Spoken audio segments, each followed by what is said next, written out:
जय Hind everyone, welcome you all. I hope आप सब लोग बहुत ही अच्छे होंगे और अपनी पढ़ाई को अच्छे से कर रहे होंगे। ठीक है, तो चलिए हम आज के अपने रीडिंग के सेशन को आगे बढ़ाते हैं और देखते हैं कि आज हमारे पास पढ़ने के लिए क्या है। लेकिन उसको शुरू करने से पहले मैं आपसे कुछ बातें शेयर करना चाहूँगा। देखिए, चाहे आप किसी गवर्नमेंट एग्ज़ाम की प्रिपरेशन कर रहे हो जैसे CDS, NDA, CGL, CAPF, या फिर आप रीडिंग करना चाह रहे हो या फिर आप स्पीकिंग करना भी चाह रहे हो, तो newspaper reading can be the best source जो आपको एक अवेयर सिटीजन के तौर पे पढ़ते रहना चाहिए। उसमें आए हुए चीज़ों को थोड़ा बहुत ध्यान में रखना चाहिए। तो हम आज के न्यूज़ के आर्टिकल में देखेंगे कि आज हमारे पास पढ़ने के लिए क्या है। तो आज का जो टॉपिक है हमारे पास, उसमें आप देखोगे स्टबल बर्निंग जैसा एक कॉन्सेप्ट आया है। तो सबसे पहले हम इसको जान लेते हैं कि आखिर ये चीज़ है क्या, ताकि जब हम रीडिंग करें तो हमें पढ़ना थोड़ा सा आसान लगे। ठीक है, तो देखते हैं कि स्टबल बर्निंग होती क्या है। तो स्टबल बर्निंग क्या होती है? तो stubble burning is a practice, यानी एक तरीके की प्रैक्टिस होती है। प्रैक्टिस जहाँ पर जो फार्मर्स होते हैं वो क्या करते हैं, आग लगा देते हैं, यानी जला देते हैं किसी चीज़ को। लेफ्ट ओवर जो स्ट्रॉज होते हैं, यानी खेतों में जो चीज़ें हार्वेस्टिंग के बाद जो बच जाती है, यानी स्टॉक्स इन देयर फील्ड। और ये कब करते हैं? वो हार्वेस्टिंग क्रॉप्स, यानी अपने क्रॉप्स को काट लेने के बाद करते हैं। मेनली ज़्यादातर इसमें पैडी यानी धान के बारे में बात करते हैं। टू क्विकली क्लियर, ताकि वो क्या कर सके, उस ज़मीन को आने वाले बुआई के लिए वो तैयार कर सके।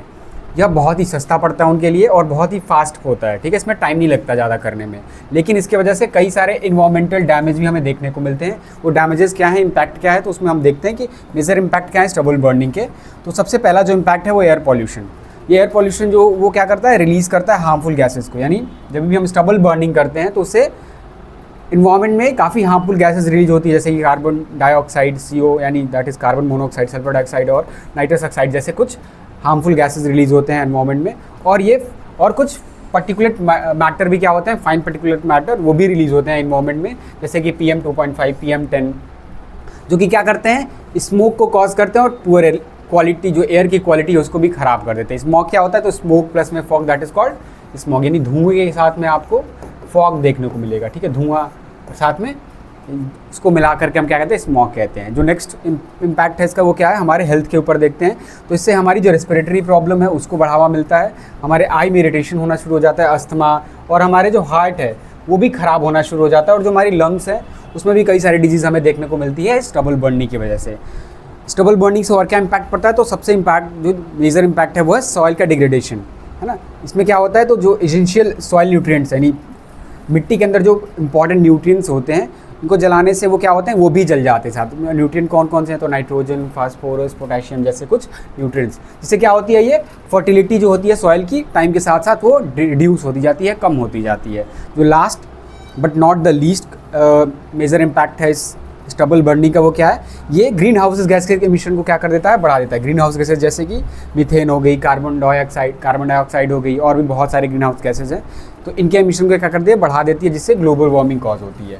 ठीक है, तो ये हमने देखा कि स्टबल बर्निंग का मतलब क्या होता है और उसके कुछ मेजर इम्पैक्ट क्या होते हैं। ठीक है, इस आर्टिकल में आने वाले वोकैबुलरी को हम थोड़ा सा एक बार देख लें, ताकि जब हम रीडिंग करें तो हमें वोकैबुलरी पता रहेगी, तो हमें पढ़ने में आसानी रहेगी। ठीक है, तो देखते हैं आज हमारे पास पहला वर्ड क्या है। तो जो पहला वर्ड है हमारे पास वो हॉलिस्टिक।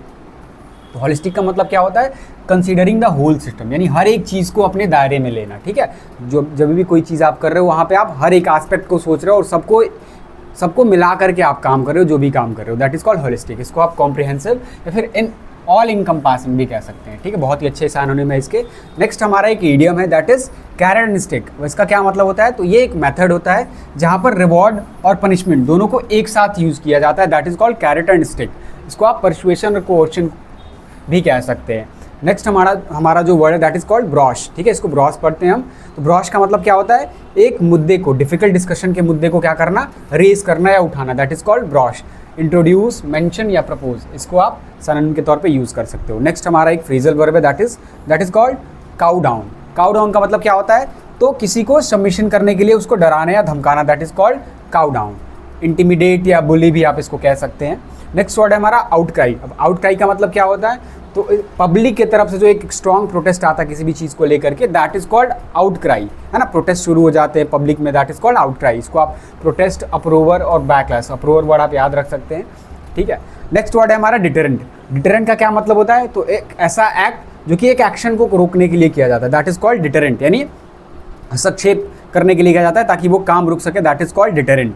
इसको आप हिंड्रेंस या ऑब्स्टेकल भी कह सकते हो, ठीक है, रोड़ा कहते हैं आप, ठीक है, इसको आप रोड़ा कह सकते हो, रास्ते का जो रोड़ा होता है that is called deterrent. Next word है हमारा रिकैल्सिट्रेंट। लाइक रिकैल्सिट्रेंट का मतलब क्या होता है, रेजिस्टेंट, और ऐसा रेजिस्टेंट जो कि बहुत ज़्यादा स्टबर्न हो, जिद्दी हो, that is called what, recalcitrant, ठीक है। इसको आप डिफिएंट या फिर अनकोऑपरेटिव भी कह सकते हैं, ठीक है, जो कि किसी भी चीज़ में कोऑपरेट नहीं करता, that is called this word, ठीक है। नेक्स्ट वर्ड है हमारा रिपरकर्शन। रिपरकर्शन का मतलब क्या होता है, तो इसका मतलब होता है कॉन्सिक्वेंस यानी परिणाम, और ये परिणाम कैसा होता है, निगेटिव परिणाम होता है जिसकी आपने उम्मीद नहीं करती, दैट इज कॉल्ड रिपरकर्शन। इसको आप कॉन्सिक्वेंस, फॉल आउट या आफ्टर इफेक्ट भी कह सकते हैं, ठीक है। तो ये सारे वर्ड आप कर लीजिएगा, बहुत ही इंपॉर्टेंट, बहुत ही अच्छे हैं, एग्जाम में काफ़ी ज़्यादा फ्रिक्वेंटली इन वर्ड्स को पूछा जाता है, तो इन सबको आप ध्यान रख सकते हैं, ठीक है। अब चलिए हम अपने आर्टिकल में बढ़ते हैं और देखते हैं कि हमारे पास पढ़ने के लिए क्या है, ठीक है। तो आज का हमारा जो आर्टिकल है वो हम दूसरा आर्टिकल पढ़ने जा रहे हैं जो कि द हिंदू से लिया गया है, तो देखते हैं। तो आर्टिकल का जो टाइटल है वो क्या है, हॉलिस्टिक अप्रोच, यानी हमारी अप्रोच, हमारा जो एक्शन होना चाहिए वो कैसा होना चाहिए, हॉलिस्टिक होना चाहिए। किस अप्रोच के बारे में बात कर हम आगे पढ़ेंगे, लेकिन जैसा भी अप्रोच हो हमारा वो हॉलिस्टिक हो, यानी हर एक चीज़ को, हर एक एस्पेक्ट को क्या करता हो, साथ में लेता हो, that is called holistic. India needs a multi prong strategy, यानी इंडिया को ज़रूरत है एक मल्टी प्रोंग स्ट्रैटेजी की, ऐसी स्ट्रैटेजी जो कि मल्टी प्रोंग हो, यानी मल्टी फैसेटेड हो, यानी बहुआयाम हो, बहुत सारे चीज़ों को कवर करता हो। और ये क्यों ज़रूरत है भाई इसकी, ताकि डील विद किया जा सके, निपटा जा सके किससे, स्टबल बर्निंग से। ये जो हमारे पास सिचुएशन है उससे निपटा जा सके। डील विद का मतलब क्या होता है, निपटना। आप डील विद को हम कोप विद भी कह सकते हैं, ठीक है, ये अलग अलग कुछ वर्ड है, ठीक है। कोप विद हो गया है ना, पुट अप विद भी आप कह सकते हो, ठीक। ये अलग अलग फ्रेजल वर्ब्स हैं जिनको आप यूज़ कर सकते हैं। और टैकल, ठीक है, टैकल भी आप कह सकते हो उसको, that is called what, deal with, ठीक है। तो इंडिया को ज़रूरत है एक ऐसे स्ट्रैटेजी की जो सबसे पहले तो मल्टी प्रोंग्ड हो, और ये क्यों करना है, ताकि हम डील विद कर सकें, निपट सकें इस सिचुएशन से, इस डबल बॉन्डिंग नाम के प्रॉब्लम से।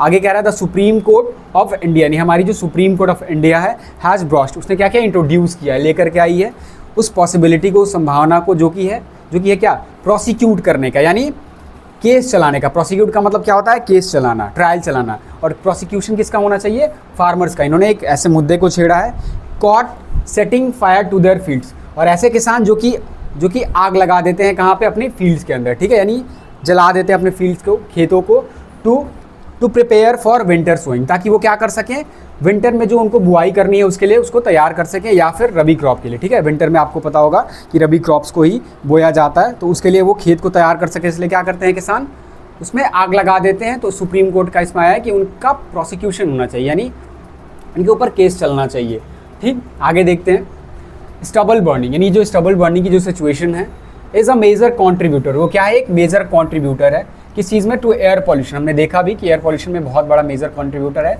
इन दिल्ली, और कहाँ पे, तो दिल्ली, उत्तर प्रदेश, पंजाब एंड हरियाणा जैसे कुछ स्टेट्स में, पर्टिकुलरली इन अक्टूबर। ये कब होता है, मुख्यतः अक्टूबर महीने में होता है और नवंबर महीने में होता है, ये देखने को मिलता है। व्हेन, जब द साउथ वेस्ट मानसून, जब जो साउथ वेस्ट मानसून है, हैज़ रिसीडेड, वो रिसीड कर गई है, वापस चली गई है, एंड और जो एडवर्स यानी अनफेवरेबल जो मेट्रोलॉजिकल कंडीशंस हैं, यानी मॉनसून से रिलेटेड, मौसम से संबंधी जो कंडीशन से परिस्थितियां हैं, वो ट्रैप कर लेती हैं, पकड़ लेती हैं किस चीज़ को, टॉक्सिक पार्टिकुलेट को, यानी ऐसे पार्टिकुलेट मैटर एमिशंस को ट्रैप कर लेती है जो काफ़ी ज़्यादा टॉक्सिक होते हैं, जहरीले होते हैं। और ये कहाँ से होता है ये एमिशंस, तो फ्रॉम व्हीकल्स, इंडस्ट्री, है ना, गार्बेज बर्निंग, यानी यहाँ से ये एमिशंस होते हैं। गार्बेज बर्निंग क्या होता है, जो हमारे घर से, हाउस होल्ड से जो हमारे कचरे निकलते हैं उनको जलाया जाता है, that is called garbage burning. And agriculture waste, तो यहाँ से निकल करके आता है। वाइल, जबकि the causes and the ways, यानी जो कारण हैं, जो रीजन्स हैं और जो तरीके हैं किस चीज़ के, टू रिड्यूस पर्टिकुलेट मैटर, यानी ये जो पर्टिकुलेट मैटर का जो पॉल्यूशन है, प्रदूषण है, उसको रिड्यूस करने के लिए जो कारण है और जो तरीके हैं, फ्रॉम एग्रीकल्चर, यानी एग्रीकल्चर से होने वाले जो होते हैं वो क्या है, आर नोन, वो जाने जाते हैं, पहले से ही पता है उनके बारे में। द एफर्ट्स, जो प्रयास है, एफर्ट्स है बाय द सेंटर, यानी सेंट्रल गवर्नमेंट के द्वारा, to tackle the long standing problem, यानी टैकल करने के लिए, लड़ने के लिए इस ऐसी प्रॉब्लम को जो लॉन्ग स्टैंडिंग है, काफ़ी लंबे समय से चलती आ रही है। हैव बिन हाफ हार्टेड, वो क्या रही है, आधे बन से रही है, यानी इसमें इंथुजियाज्म यानी जोश की कमी लगती है, तो इस सेंटर की तरफ से ऐसा लगता है। The creation of the commission for air quality management, यानी ये जो क्रिएशन है, बना देने का जो काम है इस बॉडी को, that is called CAQM, commission for air quality management. ये क्या है? तो अ सेंट्रल बॉडी, एक केंद्रीय बॉडी है यानी संस्था है, विद द पावर, इस पावर के साथ में टू रीच आउट, ताकि वो क्या कर सके, अप्रोच कर सके अक्रॉस द बॉर्डर, यानी बॉर्डर के पार जा करके। और बॉर्डर किसके हैं? पंजाब, हरियाणा, दिल्ली एंड उत्तर प्रदेश यानी एंड राजस्थान, यहाँ तक ये पहुँच सके, वॉज अ पॉजिटिव स्टेप। तो ये जो बनाने का काम था वो एक पॉजिटिव स्टेप था। एंड और एन एक्नॉलेजमेंट, और ये जो स्वीकार करने का काम है, दैट की air pollution in one state, यानी ये जो वायु प्रदूषण है इन वन स्टेट, एक स्टेट के अंदर, कैन नॉट बी टैकल, उसको टैकल नहीं किया जा सकता, उससे लड़ा नहीं जा सकता, विदाउट द कोऑपरेशन, यानी बिना कोऑपरेशन के, बिना सहयोग के। और सहयोग कहाँ से आएगा? ऑफ अदर्स, बाकी सारे स्टेट से भी, यानी बिना बाकी सारे स्टेट के कोऑपरेशन से आप इससे डील विद नहीं कर सकते, यानी टैकल नहीं कर सकते प्रॉब्लम को। हाउएवर, हालांकि the 4 year old statutory body, यानी ये जो 4 साल पुरानी स्टैट्यूटरी बॉडी है, यानी जो लीगल यानी एक्ट के तहत जो बनाई गई ये जो बॉडी है, हैज़ फेल्ड, वो असफल रही है किस चीज़ में? टू एक्सरसाइज, यानी एक्सरसाइज करने में इट्स पावर, अपने पावर को, इन अ मैनर, एक इस तरीके से, that is independent of political pressure, जो कि क्या हो? इंडिपेंडेंट हो, यानी फ्री हो किससे? पॉलिटिकल प्रेशर से। यानी हमें देखने को मिलता है कि जो बॉडी है अपने काम को, फंक्शन को करने में हमेशा पॉलिटिकल प्रेशर को फेस करना पड़ता है इसको। Take the example of its recent order, चलो एग्जाम्पल लेते हैं किस चीज़ का? इसके रीसेंट ऑर्डर का। और ऑर्डर किस चीज़ का था? टू बैन, ताकि बैन किया जा सके sale of petrol and diesel को, यानी बेचने को, जो कि है पेट्रोल और डीजल का, in the national capital region, यानी NCR region, national capital region में, to end of life vehicles. और ये एक सेल किसको बंद करना है? पेट्रोल और डीजल का सेल किसके लिए बंद करना है? तो उन व्हीकल्स के लिए जो एंड ऑफ लाइफ, यानी जिनकी लाइफ खत्म हो चुकी है, यानी जो अब जिनकी वैलिडिटी खत्म हो चुकी है रोड पे यूज़ होने से, उनके लिए पेट्रोल और डीजल बंद कर दिया गया सेल करने से, फ्रॉम जुलाई 1। और ये जुलाई 1 से कहा गया था। अब पब्लिक आउटक्राई, यानी पब्लिक की तरफ से एक प्रोटेस्ट आया इन दिल्ली, यानी दिल्ली के अंदर, एंड इट्स पॉलिटिकल लीडर्स, और यहाँ के जो पॉलिटिकल लीडर्स भी थे, लार्जली ऑन टेक्निकल ग्राउंड्स, जो कि किस चीज़, मोटे तौर पे किस चीज़ की बात कर रहे थे? टेक्निकल ग्राउंड्स की बात कर रहे थे, यानी लीगल और जो लीगल चैलेंजेस हैं उनकी बात कर रहे थे ये। एंड द कोर्ट्स इंटरवेंशन, और जो कोर्ट का जो इंटरवेंशन हुआ, यानी जो कोर्ट ने भी जो दखलंदाजी करी, फोर्स्ड, इसने क्या कर दिया? फोर्स कर दिया, मजबूर कर दिया इट्स इम्प्लीमेंटेशन, इसके इम्प्लीमेंट करने को ग्राउंड लेवल पे, यानी ज़मीनी हकीकत पे ले आने को, टू नवंबर दिस ईयर, यानी इसको कहाँ लेके चले गए? इसी साल के नवंबर महीने तक लेकर के चले गए। दैट टू, तो ये चीज़ भी to beginning with parts of the NCR that are not a part of Delhi municipalities, और ये भी काम कहाँ पे हुआ है? NCR के कुछ हिस्सों में हुआ है, वहाँ पे शुरू करने की बात करी गई है। दैट आर नॉट, जो कि नहीं है, क्या नहीं है? हिस्सा नहीं है, कहाँ के? दिल्ली म्यूनसिपैलिटीज़ के, यानी वहाँ के हिस्से नहीं है, वहाँ पे पहले शुरू करने की बात करी गई दिल्ली NCR के बाकी सारे हिस्से में।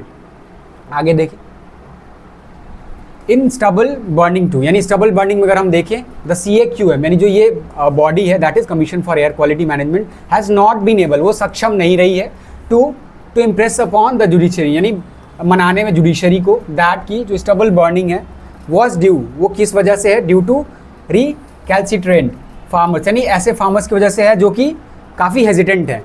लिमिटेड इन्फोर्समेंट, और किस वजह से है? तो लिमिटेड इन्फोर्समेंट की वजह से, यानी सीमित इन्फोर्समेंट की वजह से है, जो कि आया है कहाँ से? पंजाब एंड हरियाणा की तरफ से आया है। And the structure of agriculture economics, यानी जो एग्रीकल्चर के इकोनॉमिक का जो स्ट्रक्चर है, जो ढांचा है, उससे ये प्रॉब्लम निकल करके आई है। तो इस चीज़ को भी समझाने में असफल रही है ये CAQM। That left the average, जो कि छोड़ देता है, जिसने छोड़ दिया एवरेज, यानी औसतन डेप्ट रिडन फार्मर्स को, यानी जो लोग कर्जे में जो फार्मर होते हैं उनको, विद द लिटिल चॉइस, यानी उनके पास ना के बराबर चॉइस बच जाती है। इन रिसेंट ईयर्स, अगर हम हाल ही के सालों की बात करें, इट हैज़ इमर्ज, तो ये निकल करके आई है दैट की, मतलब ऐसा निकल करके आया, सामने आया दैट जो पंजाब हैज़ बिन क्लेमिंग, यानी पंजाब क्या कर रहा है? दावा कर रहा है, क्लेम कर रहा है, और रिडक्शन, यानी एक कमी को, इन फार्म फायर्स, यानी खेत में जो फायर जो होते हैं उनमें रिडक्शन की बात कर रहा है, ऐसा दावा है उसका। When it was in fact, जबकि वास्तव में क्या है? इंक्रीजिंग, ये बढ़ रहा है। The CAQM chose not to disclose this, लेकिन CAQM ने क्या चोज किया कि इस चीज़ को भी क्या करेगा? ये डिस्क्लोज, यानी पब्लिक में लेकर के नहीं आएगा। डिस्क्लोज का मतलब क्या होता है? किसी चीज़ को पब्लिक में लेकर के आना, उसको उजागर करना, दैट इज कॉल्ड डिस्क्लोज। ठीक है, आगे देखते हैं नेक्स्ट अपने पैसेज को, पैराग्राफ को। In the absence of a transparent mechanism, यानी एब्सेंस में, यानी ना मौजूदगी में, जो कि है ट्रांसपेरेंट, यानी पारदर्शी मैकेनिज्म का, सिस्टम का, इवेल्यूट, ताकि क्या किया जा सके, इवेल्यूएट किया जा सके, गणना किया जा सके, एंड एड्रेस किया जा सके किस चीज़ को, एन इशू, एक प्रॉब्लम को या इशू को, and being काउडेड down by imagine, और काउ डाउन करते हुए, काउ डाउन का मतलब हमने देखा कि किसी चीज़ को इंटिमिडेट करना यानी डराना, और किस चीज़ के द्वारा, किसके द्वारा डराया जा रहा है, ये इमेजिन पॉलिटिकल रिपरकशंस, यानी इसके कुछ पॉलिटिकल रिपरकशंस भी देखने को मिल सकते हैं, तो इसके द्वारा इमिडिएट करते हुए इट इज़ नॉट सरप्राइजिंग, तो ये सरप्राइजिंग बात नहीं है, चौंकाने वाली बात नहीं है, दैट की suggestions such as to jail farmers, जो सजेशंस निकल करके आ रहे हैं इस सुप्रीम कोर्ट के द्वारा, जैसे कि जेल में डाल देना किसको, फार्मर्स को, to act as a deterrent, ये क्या करेगा, ताकि ये काम करेगा एक डिटरेंट के तौर पे टू अदर्स, बाकियों के लिए, आर बीइंग बैंडाइड अबाउट, उनको भी क्या किया जा रहा है, देखा जा रहा है, while no section of citizens, यानी कह रहा है कि जो और भी सेक्शंस हैं, ठीक है, वो सेक्शन ऑफ सिटीजन, यानी जो कोई भी सेक्शन है किसी सिटीजन का, चाहे वो फार्मर हो या फिर इंडस्ट्रियलिस्ट हो, कैन बी कंसीडर्ड, उसको समझा जा सकता है, to be above the law, यानी कोई भी कानून से ऊपर नहीं हो सकता, क्रिएटिंग, तो बनाने का जो काम है बेटर इंसेंटिव्स को, यानी और भी अच्छे इंसेंटिव्स को, फ़ायदों को, इन्फोर्सिंग एग्जिस्टिंग लॉज, यानी इन्फोर्स करने को, यानी इम्प्लीमेंट करने को जो पहले से मौजूदा जो लॉज हैं हमारे पास उनको, एंड बीइंग ट्रांसपेरेंट, और ट्रांसपेरेंट होने को किस चीज़ को लेकर के, about what is realistically achievable, उस चीज़ को लेकर के जो कि क्या हो, सही तरीके से अचीवेबल हो, आर मोर एडवाइजेबल स्टेप्स, वो क्या है, और भी ज़्यादा एडवाइजेबल स्टेप्स हैं, कदम हैं, than carrot and stick approaches, जो सरकार या सुप्रीम कोर्ट के द्वारा जो ऐसे स्टेप्स लिए जाने की बात की जा रही है ताकि उनको जेल में डाल दिया जाए, ठीक है, तो ये उनसे ज़्यादा अच्छे हैं, कैरेट एंड स्टिक अप्रोचेस से ज़्यादा अच्छे हैं, ठीक है। तो आई होप आर्टिकल ये आपको समझ में आ गया होगा, ठीक है। तो आपने देखा कि किस तरीके से जो स्टबल बर्निंग की प्रॉब्लम है, इससे बहुत सारी स्टबल बर्निंग की जो सिचुएशन है उससे बहुत सारे प्रॉब्लम निकल करके आते हैं हमारे पास, लेकिन इससे टैकल करने के लिए सुप्रीम कोर्ट का जो ये सजेशन है वो थोड़ा सा एक्सट्रीम अपीयर हो रहा है, ठीक है। तो बजाय उसके करने के हम और भी सारी चीज़ें कर सकते हैं, ठीक है। चलिए आज के आर्टिकल में आए हुए हम क्वेश्चंस को भी देख ले ज़रा, ठीक है, ताकि हमें,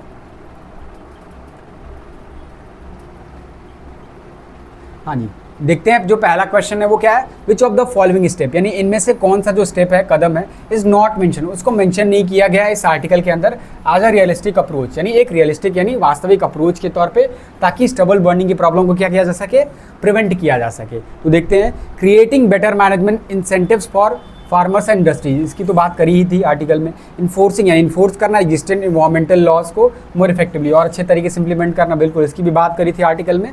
setting up transparent and fair evaluation system, यानी इवैल्यूएशन सिस्टम, एक फेयर इवैल्यूएशन सिस्टम की क्या हो, सेटअप किया जाए जो कि ट्रांसपेरेंट भी हो, ठीक है। तो इसकी भी बात करी थी, तो हमारा ऑप्शन क्या हो जाता है, option D will be the correct answer, यानी increasing subsidies for purchasing chemical fertilisers, यानी बढ़ा देना सब्सिडीज़ को ताकि केमिकल फर्टिलाइजर्स को क्या किया जा सके, परचेज किया जा सके, इसकी बिल्कुल बात नहीं करी थी, तो हमारा ऑप्शन क्या जाता है, ऑप्शन डी। तो हम नेक्स्ट क्वेश्चन देखते हैं, what challenges does the CAQM, ये जो बॉडी है वो कौन से चैलेंज को फेस करती है, face while exercising it's power, जब अपने पावर को इंडिपेंडेंटली ये एक्सरसाइज करती है, यानी करती है। Political pressure restricting decision making, बिल्कुल हमने देखा कि पॉलिटिकल प्रेशर इसको सामना करना पड़ता है, जो कि इसके डिसीजन मेकिंग में क्या करते हैं, को लिमिट करते हैं, रिस्ट्रिक्ट करते हैं, ठीक है। आपका आंसर ए हो जाएगा। नेक्स्ट क्वेश्चन देखते हैं, वाई आर द फार्मर्स, यानी जो किसान है वो बच जाते हैं किस ना के बराबर चॉइस के साथ में, बट टू रिलाई ऑन, उनको किस चीज़ पे रिलाई ऑन करना पड़ता है, निर्भर होना पड़ता है स्टबल बर्निंग के ऊपर, यानी उनके पास कोई और चॉइस क्यों नहीं बच पाती है। ऑप्शन देखते हैं हम अपने क्वेश्चंस के, the unavailability of farm labour during harvest season, इसको बिल्कुल नहीं बात करी आज आर्टिकल में। Agriculture structure and time constant between crop cycle, बिल्कुल यही आपका आंसर हो जाएगा, ऑप्शन बी। जो एग्रीकल्चर स्ट्रक्चर है और टाइम का जो कंस्ट्रेंट है कि जब भी हार्वेस्टिंग करते हैं पैडी का यानी धान का, उसके बाद जब वो गेहूं की खेती यानी रबी क्रॉप्स की जो खेती करनी होती है उसके लिए उनके पास बहुत ही कम टाइम बच जाता है, इसीलिए उनको कॉस्ट बचाने के लिए और तेज़ी से काम करने के लिए क्या करना पड़ता है, स्टबल बर्निंग के रास्ते को या प्रोसेस को अपनाना पड़ता है, ठीक है। तो option b will be the correct answer है, ठीक है। तो आई होप इस आर्टिकल को आपने एंजॉय किया होगा, ठीक है, और जितनी भी वोकैबुलरी आई है इस आर्टिकल में, आप उसको बिल्कुल एक बार और रीड कर सकते हैं। हम इसको आप अपने टेलीग्राम चैनल पर शेयर कर देंगे। अपने फीडबैक ज़रूर दीजिएगा कमेंट सेक्शन में, और हम इसी तरीके से धीरे धीरे करते हुए अपनी रीडिंग को और भी इम्प्रूव करते हुए चलेंगे, ठीक है।